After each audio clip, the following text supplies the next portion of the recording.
sama-sama waktu kuliah kita S3 di Malaysia. Dia bawa anak semua ke sana, bawa keluarga. Kalau iktikaf tuh anaknya dia semua bawa bantal, tidur aja di masjid itu. Kapan dia bangun? Pas sahur, karena sahurnya enak, nasi Arab daging itu terus setiap tahun.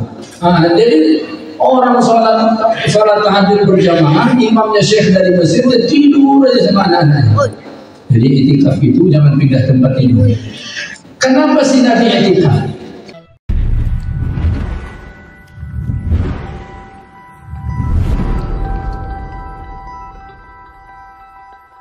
Sadar tak sadar kita malam ini sudah berada pada malam yang ke-21. Pada awal Ramadan mungkin sebagian orang berpikir lama betul puasa ini, 1 bulan 30 hari. Tapi ketika kita melalui, rasanya baru lagi Ramadan, sudah berada di penghujung. Kita sudah melewati 2/3, tinggal 1/3 lagi. Inilah sesungguhnya yang diisyaratkan Allah di dalam Al-Quran pada ayat 184 tentang puasa. Kata Allah, ayyaman ma'dudat. Puasa itu hanya beberapa hari yang tertentu. Secara linguistik, ayyaman ma'dudat itu bentuk jamak, tapi jamaknya kata para ulama jam'un liqillah, bentuk jamak tapi menunjukkan jumlah yang sedikit.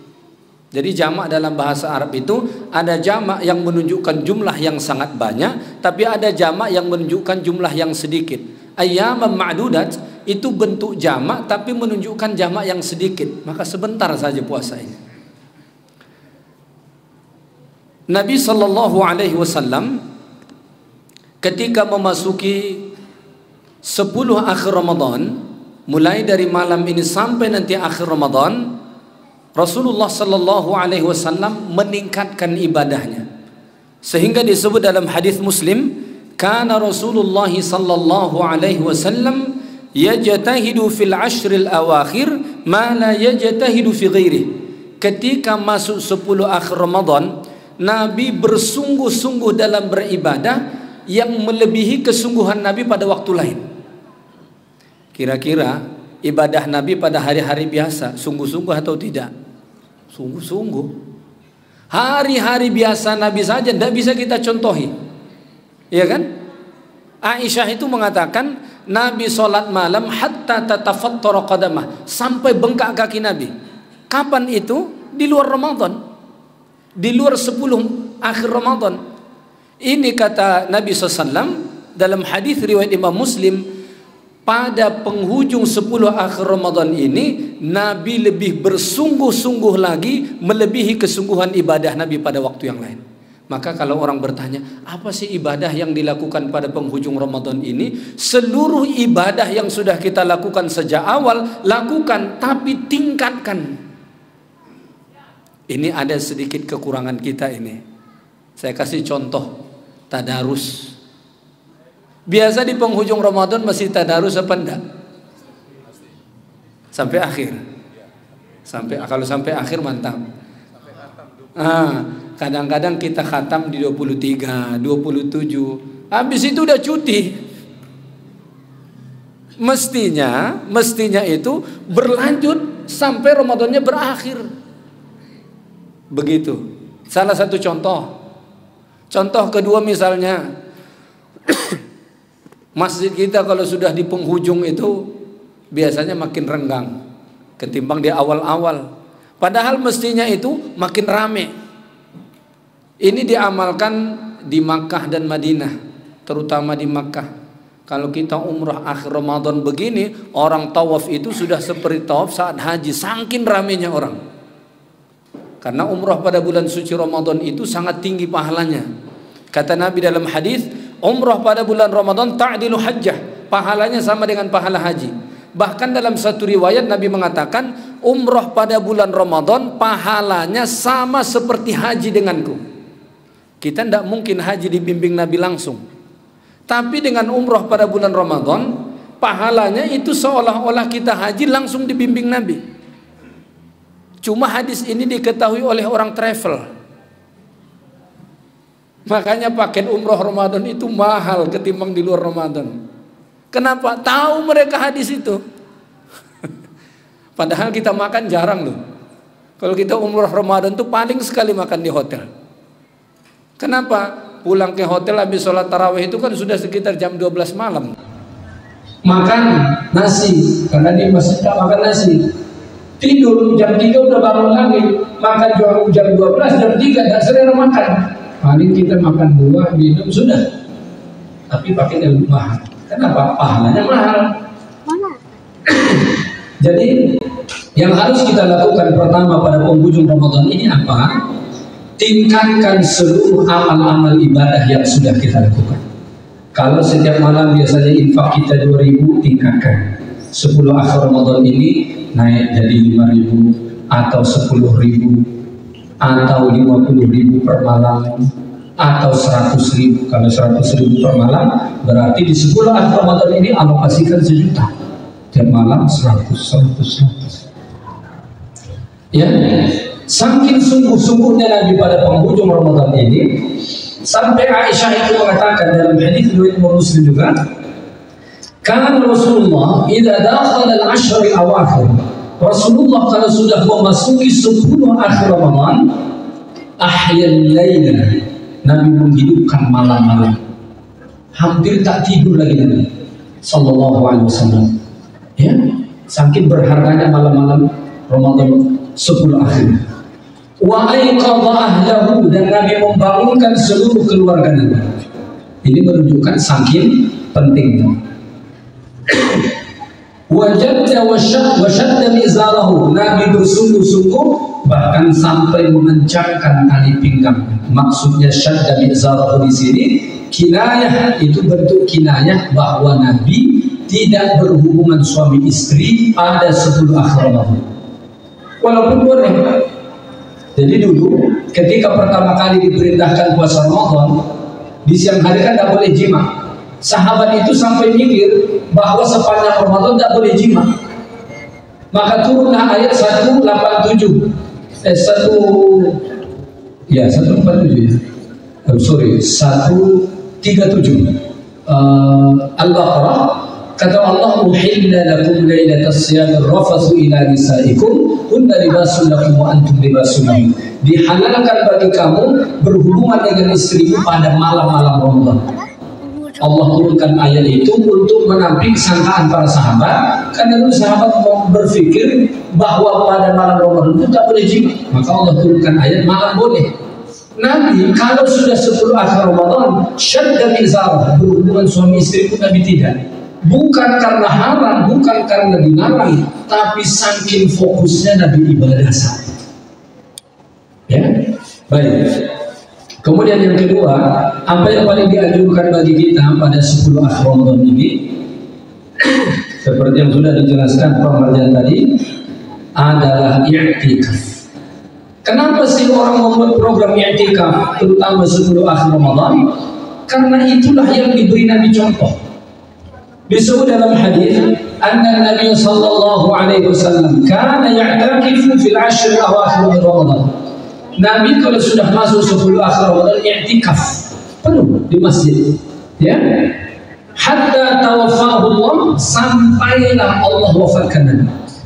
Sampai akhir hayat Nabi, sejak ada Ramadan 10 akhir itu Nabi bermarkas di masjid i'tikaf. Ya.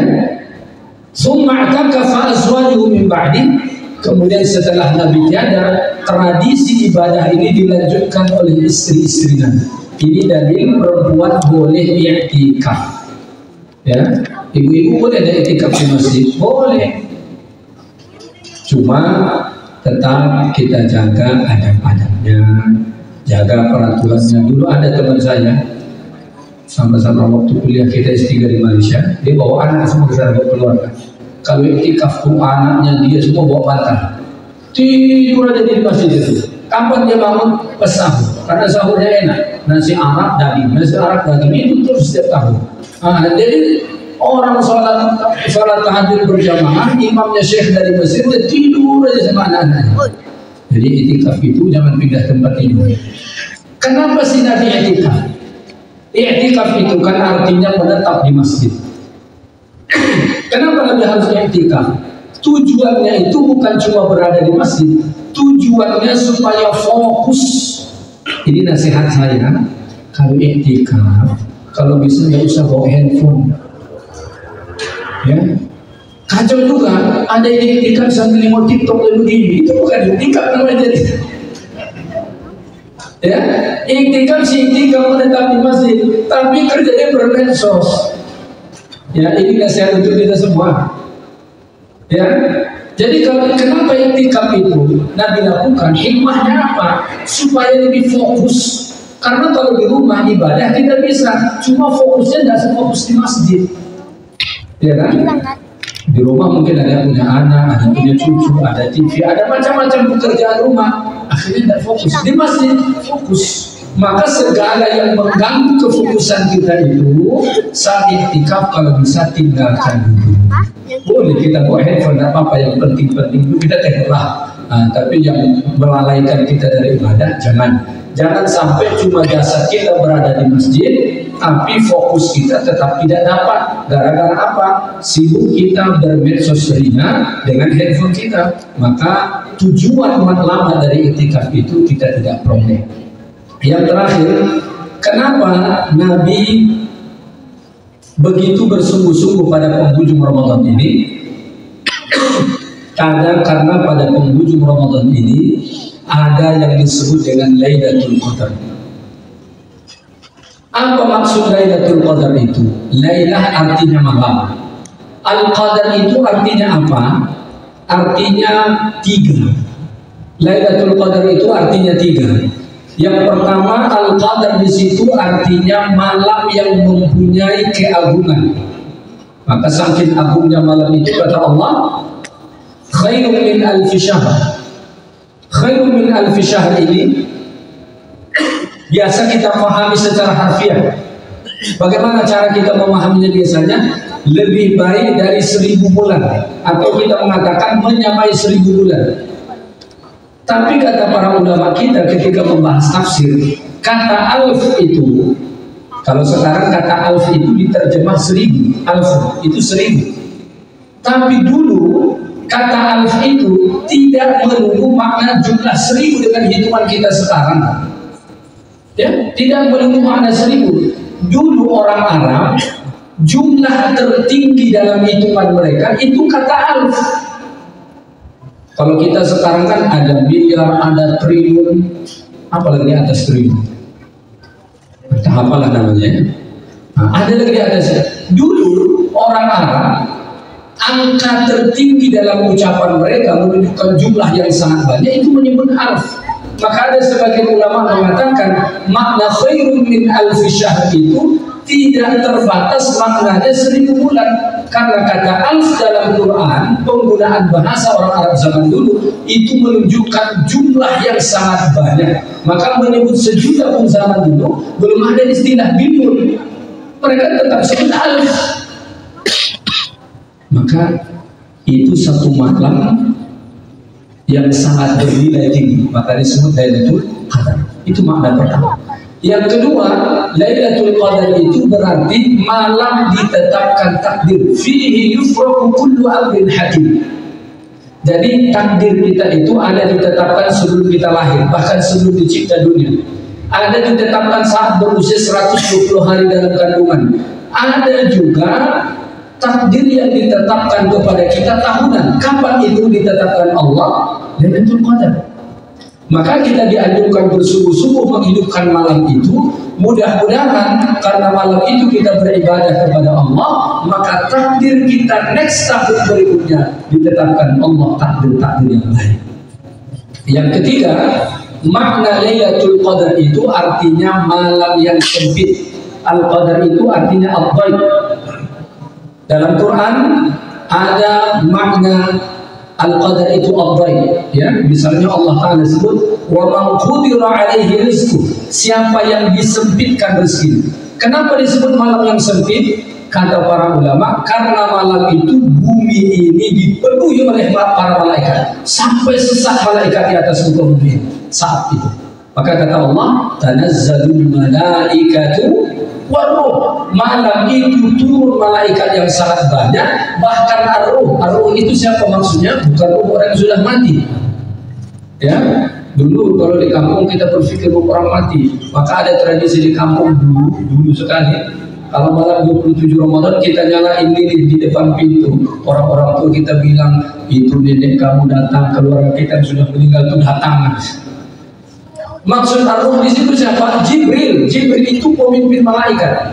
Jadi malam itu seluruh malaikat sangat banyak jumlahnya turun, bahkan pimpinan malaikat yaitu malaikat Jibril turun. Maka bumi ini sesak penuh dengan para malaikat Allah. Maka Nabi mengatakan, taharraw lailatal qadri fil ashr al-awakhir Ramadan.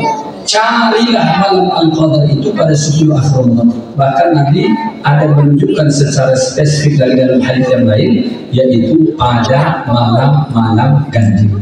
Aisyah bertanya ke Nabi, ya Rasulullah, kalau Allah pertemukan saya dengan Lailatul Qadar itu, apa doa yang terbaik saya baca? Karena malam itu doa makbul. Selain pahala dilipat gandakan luar biasa, doa makbul. Apa doa Nabi ajarkan? Itulah doa yang biasa kita baca dari awal Ramadan lagi. Allahumma innaka afuwun tuhibbul afwa fa'fu anni. Allahumma innaka afuwun tuhibbul afwa fa'fu anni. Maka kalau lagi i'tikaf kita target Lailatul Qadar, bingung apa amalan saya malam ini, apa zikir saya ya, mau baca Qurannya terbata-bata, mau zikir juga perlu, mau zikir apa, baca saja doa tadi berulang-ulang terus. Allahumma innaka afuwun tuhibbul afwa fa'fu anni. Ya Allah, Engkau yang Maha Pemaaf dan Engkau suka memaafkan, maafkanlah aku. Maka insya Allah kalau kita memperoleh Lailatul Qadar ini, maka nilai ibadah pada malam itu bisa mengalahkan jumlah tahun usia kita, ya. Dan mudah-mudahan Allah rezekikan kepada kita, karena tahun depan belum tentu kita membersamai Ramadan. Insya Allah tahun depan Ramadan masih ada. Yang tidak pasti itu kita, apakah masih ada atau tidak. Coba renung-renung balik. Mungkin ada teman kita tahun lepas masih ada bersama kita, tahun ini dia sudah tak ada lagi. Tak menutup kemungkinan tahun depan kita pula yang begitu. Maka 10 akhir Ramadan ini sama-sama kita maksimalkan, tingkatkan amal ibadah, i'tikaf, kejar Lailatul Qadar. 3 ini yang terbaik kita lakukan. Subhanallah wa bihamdi, asyhadu an la ilaha illa anta, astaghfiruka wa atubu ilaik. Assalamualaikum warahmatullahi wabarakatuh.